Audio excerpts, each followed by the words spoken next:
Hello guys and welcome to another video. Season 3 has already started in iRacing and we are into week 1 of Radical Challenge. So week 1 we are running at Watkins Glen. Watkins Glen is all about carrying momentum throughout the complete lap. So this track in particular do not have any slow speed corners. So all are moderate to high speed corners. So momentum is the key here and I'll be showing you my reference points which I use uh, to drive around this track, and that will be followed by an onboard and offboard laps. So the lap times won't be as good as the top split guys, but it will be good enough for you to compete in the lower and the mid level of splits. Uh, my main focus is not lap times, but having good reference points which you can use every lap and have a consistent pace throughout the race duration. So let's head on to the track guide.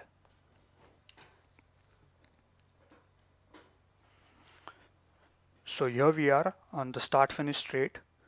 Let's head down to turn 1. So the last corner is quite a fast corner. You'll have good exit speeds there. By the time you reach here, the braking point for first corner, you'll be in 6th gear. So the braking point for turn 1 is this particular area where there is change in asphalt. So you have to brake down from 6th to 3rd gear and then trail into the corner. Take this inside curve slightly. Make sure you're not going on to the right side of the curve, which is slightly bumpier, because it will unsettle your car, and that is not good for the following part of the track because it is a long straight. So make sure you just kiss the inside curb here and then roll on to the outer part of the track. Go onto the exit curb. Even if you go beyond the exit curb here is fine. There's no off track over here, but make sure you're not doing it time and again, because you lose a lot of lap time doing that. So you'll be exiting this turn 1 in 3rd gear, and all this section is flat out. So the key to these SS are this new pavement over here. So this pavement you'll find on most of the corners in Watkins Glen. So make sure you align your car to these pavements while taking these corners. So that is sort of ideal line for this track, you can say. I mean, that is what I have observed. So this section you'll be just going up the gearbox, 4th, 5th and then 6th. These S's are followed by a long straight.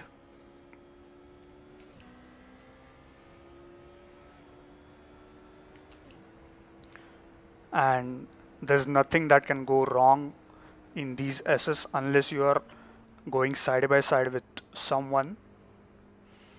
So this straight you will be in 6th gear, and you have these marker boards on both the sides of the track.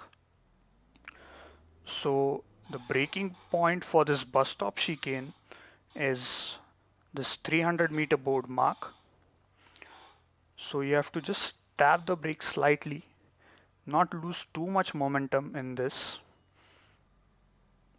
Shift down from 6th gear to 5th gear and then kind of coast in this first right-hander. Again you have these the newly paved road as a reference, but make sure you're attacking all the 4 curbs of this bus stop chicane. Take as much as curb possible to straighten the chicane. So when you arrive here, You take this full curb and aim for the second part of the chicane. Aim for the curb straight away, and while changing directions, you're still coasting. If you want, you can tap the brake slightly, but make sure you're shifting down from fifth to fourth gear here. As soon as you feel comfortable, be gentle on throttle and start coming on throttle as soon as possible. As I mentioned, momentum is the key uh, around this track. So as soon as you feel comfortable to flick your car to left and come back on throttle, and you should be on full throttle by this point, go to the left side of the track to open up this long right hander. This is where you lose a lot of time. So while turning in, lift off the throttle up slightly, and then you have to feather the throttle while you are hugging the inside curb. Just stay on the curb or on this yellow line, and then as soon as you see this change in the black barricade and then the silver barricade, you can come back full on throttle and then start straightening up the steering wheel and then go on to the exit curb. Exit curb is nice and flat. You can utilize it fully. You can not utilize it at all. It is all up to you. It all depends on which line you're carrying, what speed you're carrying through the corner.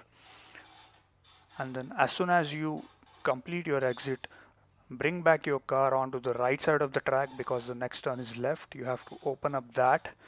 Now the braking for this particular corner is tricky because there are a lot of trees on the right side, and our braking marker, it's difficult to spot this because of the shadows. uh, if you can see, there is a change in asphalt over here, which is the right point where you have to hit the brakes. You'll be in fifth gear when you arrive here. You have to brake and shift down to third gear, and again this is a kind of a longer hairpin, you can see. So again you have to carry a lot of speed through this, but this is again one of those corners where uh, if you carry a lot of entry speed, you might spin out while entering the corner. So make sure you are braking sufficiently and trailing properly into this corner, and you're not overshooting this. Another point, as I mentioned, it is difficult to spot the change in asphalt. So the first shadow cast on the track can be a good reference, but again it changes with the time of the day, sunlight, etc. So either reference is a good reference, whichever is comfortable when you're driving. So try and open up this corner while entering and stay on the inside for as minimum time as possible and increase the radius of the corner. That will give you more cornering speed. So when you are roughly aligned with again the change in the barricade on the right hand side here, that is the time when you start coming on throttle gradually, and make sure you're coming back on throttle gradually because there are camber changes in this corner, and uh, you can just spin out easily.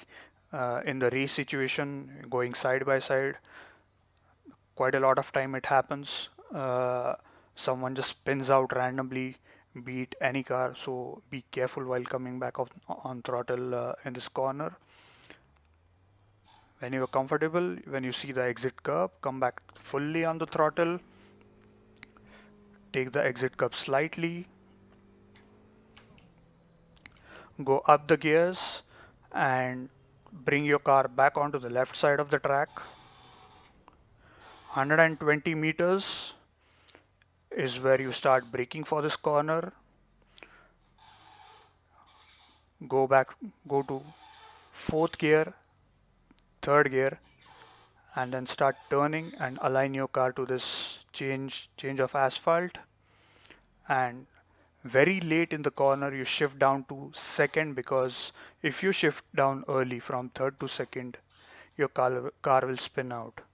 So stay in second for a very brief amount of time, and then as soon as you start come uh, as soon as you start come close to the inside curb, start coming on the throttle, be early, be gentle, and then start rolling your car onto the left side of the track and open up the exit. You'll be full throttle by this time and go up the gearbox from second to fifth, staying on the left. You should be braking around 150 meters here. This is a downhill corner. Braking is very tricky and very easy to overshoot. So come down from fifth to second, and then just stay on this asphalt, and as soon as you come close to the inside curb, that is when you start coming back on the throttle. This is also the point where you start noticing where the exit curb is. So that is also a good reference for you, that it gives you a sort of confidence that now you can come back on throttle, but be very gentle on it. So utilize the full width of the track and then go to fourth. Now this is a blind hairpin. Braking for this corner is very tricky. What I figured out is when you